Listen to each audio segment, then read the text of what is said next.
High বন্ধুরা, এখন সকাল 11টা বাজে। আমি একটুখানি এই যে সাজুগুজু করে ফেলেছি। বলে আজকে কোথায় যাচ্ছি? আজকে আমাদের এই ওয়ার্ডে রচনা ব্যানার্জি আসবে ভোট প্রচারে, তাই সেখানে যাচ্ছি। চলুন সেখানে গিয়ে দেখা হবে। সঙ্গে যে উদ্দেশ্যে বাড়ি থেকে বেরিয়েছি, এই যে সেখানে পৌঁছে গেছি। এই দেখুন, আজকে আমাদের এখানে রচনা ব্যানার্জি আসছে, তার জন্য তাকে বরণ করার জন্য এখান থেকেই আমরা বরণ করে তাকে নিয়ে উদ্দেশ্যে বেরোবো। তার জন্য কিন্তু এই জায়গাটায় হর্তুকিতলা, আমাদের ভদ্রেশ্বর হর্তুকিতলায়, এখানে এই জগদ্ধত্রী মন্দিরে এখানে আর সব দেখুন কর্মীরা একটুখানি ফটো তুলে নিচ্ছি আসবে। আর এই যে জিপটাও সাজানো হয়েছে বেলুন দিয়ে, এখানটাতেই উনি যাবে এটাতে করেই।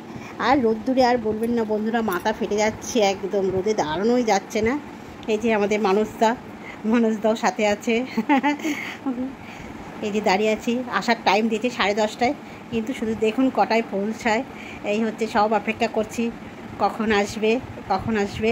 আর সবুজ শাড়ি দিদির সবুজ সবুজ শাড়ি পরে এই দেখুন সব বসে আছি, দাঁড়িয়ে আছে সবাই। কি করবে? এই দেখুন এবার দিদির গাড়ি ঢুকছে। এই যে এসে দাঁড়াচ্ছে সাদা গাড়িটা, রচনা ব্যানার্জি আসছে। সবাই তো একদম দেখার জন্য মরিয়া। রচনা ব্যানার্জি ভোটে দাঁড়ানো মেম্বার থেকেও একটা যেহেতু উনি সিনেমা আর্টিস্ট, সেলিব্রিটি, তার জন্য কিন্তু তাকে আরও বেশি মানুষ দেখার জন্য ভিড় করেছে। একদম দেখবে ভীষণ ভিড় হয়েছে, যে বলার মতন না। দেখুন পুরো ঠেলাঠেলি চলছে। এই যে উনি গাড়ি থেকে নামছে। এলে তখন 12:30, 10:30 থেকে 12:30 অবধি কিন্তু এখানে সবাই অপেক্ষা করে আছে। এই আসে এই এখন নিয়ে এলো।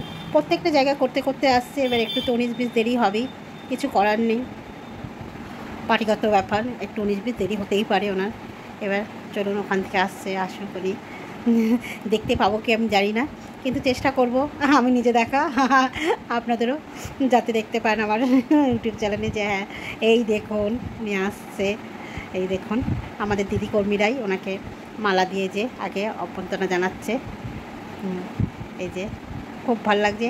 আমাকে দেখাতে পারলাম না, কেন আমার হাতে ফোন ছিল, আমি ভিডিওটা করছি। দাদা এখানে যায়নি, তার জন্য কিন্তু আমিই করছি, ওই জন্য আমাকে এখানে দেখানো যায়নি।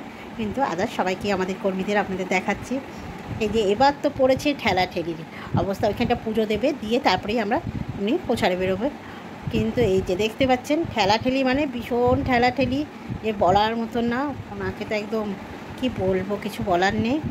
একদম হুড়োহুড়ি লেগে গেছে ওনাকে দেখার জন্য। এবার এই দেখুন আস্তে আস্তে সবাই ফটো তুলছে, করছে। আর আমাদের অবস্থা দেখুন, ঘেমে চান হয়ে গেছে, একদম পাগলা হয়ে যাচ্ছে একদম। যেরকম গরম সেরকম ঠেলাঠেলি। এবার গাড়িতে উঠে গেছে। এবার চলুন, উনি তো গাড়িতে যাচ্ছে, আমরা এবার একটুখানি দিদির সঙ্গে পায়ে পা মেলাই। চলুন, এই দেখুন যে সবাই এ করছে, দিদি এসেছে এখানে, মানে বিশাল ব্যাপার। এই যে হাঁটছি রোদ্দুরের মধ্যে, মাথা একদম কি বলবো ফেটে যাচ্ছে। এই যে পাশের আমার যে আছে, আমি বলছি ছাতাটা খোলো, ছাতার তলায় ঢুকি। সবাই হাঁটছি, আর দিদি পেছনে আসছে। এই দেখুন সব হেঁটে হেঁটে যাচ্ছে। ভালোও লাগছে, আবার কিন্তু খুব গরমও লাগছে, কষ্ট হচ্ছে। এত রোদ্দুর বার করেছে যে বলার মতন না। দেখুন দিদিরও কষ্ট হচ্ছে রোদ্দুরে। সকাল থেকে উনি একটার পর একটা ব্লগ করতে আসছে।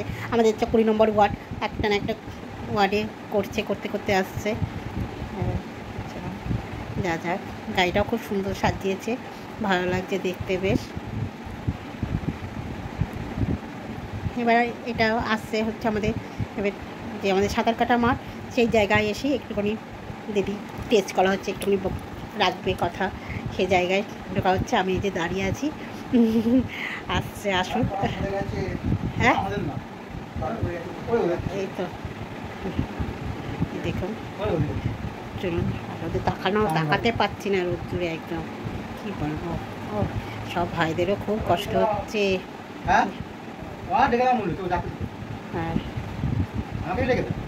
এইবার চলে এসেছি। এই দেখুন এইখানটা আজকে বজরংবলীরও পুজো আছে, আর তার মধ্যে এই যে আমাদের এখানে যে প্রলয়বাবু সব আছে, যে আমাদের সোনার সব ভিড় দেখুন, শুধু উপচে পড়ছে ভিড়ে একদম।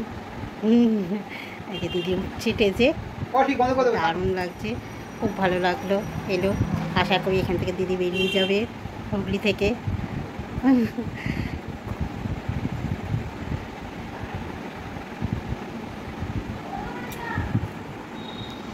শুনুন কি বক্তৃতা রাখছে দিদি। সবার বছর যে ভালো কাটুক, খুব আনন্দে কাটুক, আপনারা সবাই ভালো থাকুন, সুস্থ থাকুন, অনেক আনন্দে থাকুন, সবাই আশীর্বাদ দেবেন যেন আপনাদের সকলের সাথে থাকতে পারি, আপনাদের জন্য আগামী বছরগুলো যেন একসাথে আমরা কাটাতে পারি। সেই আশীর্বাদ আর এত বছর অনেক ভালোবেসেছেন, অনেক আশীর্বাদ দিয়েছেন, নতুন কাজে নিজেকে যুক্ত করেছি, অনেক ভরসা অনেক আশ্বাস দিয়ে দিদি এবং অভিষেক বন্দ্যোপাধ্যায় আমাকে হুগলি জেলায় পাঠিয়েছেন। সেই ভরসা এবং সেই আশ্বাস নিয়ে আমি পথ চলতে শুরু করেছি। আপনাদের সকলের আশীর্বাদ চাই, আপনাদের সকলের ভালোবাসা চাই, এত বছর যেটা দিয়ে এসেছেন আমাকে আগামী দিনগুলোতেও দেবেন, যাতে আমি আপনাদের সকলের পাশে থাকতে পারি, সকলের সাথে থাকতে পারি। 2024-এর ভোট আমাদের উন্নয়নের ভোট, উন্নয়নকে মাথায় রেখে ঘাসের উপরে জোড়া ফুলে ভোট দিয়ে আমাদের দিদি, আমাদের মাননীয় মুখ্যমন্ত্রী গলায় যেন আমরা জয়মালা ফেলতে পারি, এই আশ্বাস এই বিশ্বাস রাখি। সবাইকে অসংখ্য ধন্যবাদ। এতক্ষণ ধরে বসে আছেন আমার জন্য, সেই জন্য আমি সবার কাছে অসংখ্য অসংখ্য ধন্যবাদ জানাচ্ছি। থ্যাংক ইউ সো মাচ আপনাদের সকলকে। আপনারা এত কষ্ট করছেন সব জায়গায় মানুষের খাওয়ানো প্রচুর মানুষ খাই হলো যা খাই হচ্ছে